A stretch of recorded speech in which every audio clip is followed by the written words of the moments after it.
Hey, so the article that I chose for this week was regarding elemental mercury exposure in children. And the source and citation and whatnot is listed below in the text. So basically, the article was a meta analysis conducted by the CDC and the Agency for Toxic Substances and Disease Registry.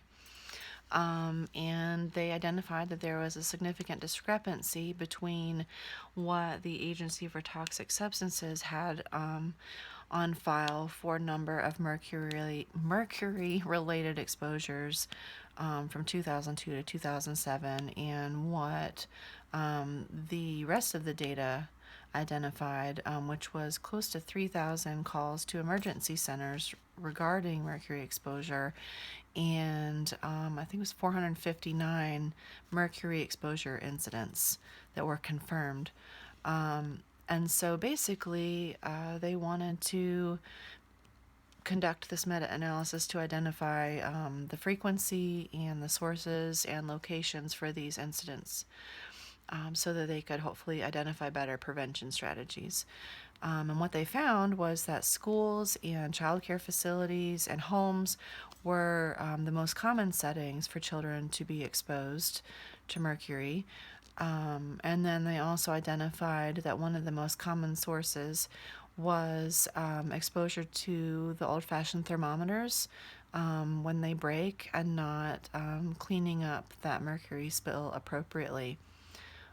Because apparently when mercury acclimates to the room temperature, it warms up and gives off more of a concentrated amount in the air, and so it's even more dangerous in indoor settings for children because they are getting an even higher concentration of exposure. The recommendations that came out of this, that is probably the reason why I picked this article for this week, is that the authors really advocated for a public health approach. And so they are arguing for a shift away from the containment and response for toxic chemicals and more towards prevention, which I really liked. And so they really offered some good strategies and ideas around different layers of prevention in terms of the different parts of the public health pyramid. And so at the direct level, they're advocating for more education, preventive education in place for schools and parents and students and kids, so that there's more awareness around types of exposure, the severity of exposure, and all of that. So there's more awareness. And then they kind of branched out to look at local and state level policies and laws, suggesting that there be restrictions on the types of mercury containing products that are allowed within school and childcare settings. And then potentially, like at an even bigger level, looking at how restrictions could be put in place for development on land that had previously been identified as being exposed to mercury.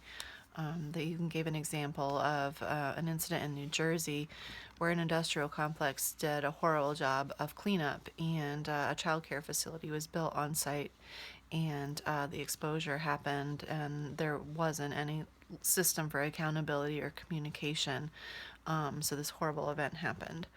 The authors also advocate for more of an interdisciplinary approach in creating a better surveillance and communication system, so that different agencies can accurately report and document these incidents, so that the knowledge base is accurate and up to date, in order to identify better methods and tailored methods of prevention for different settings. So overall, I really liked the public health approach to this topic.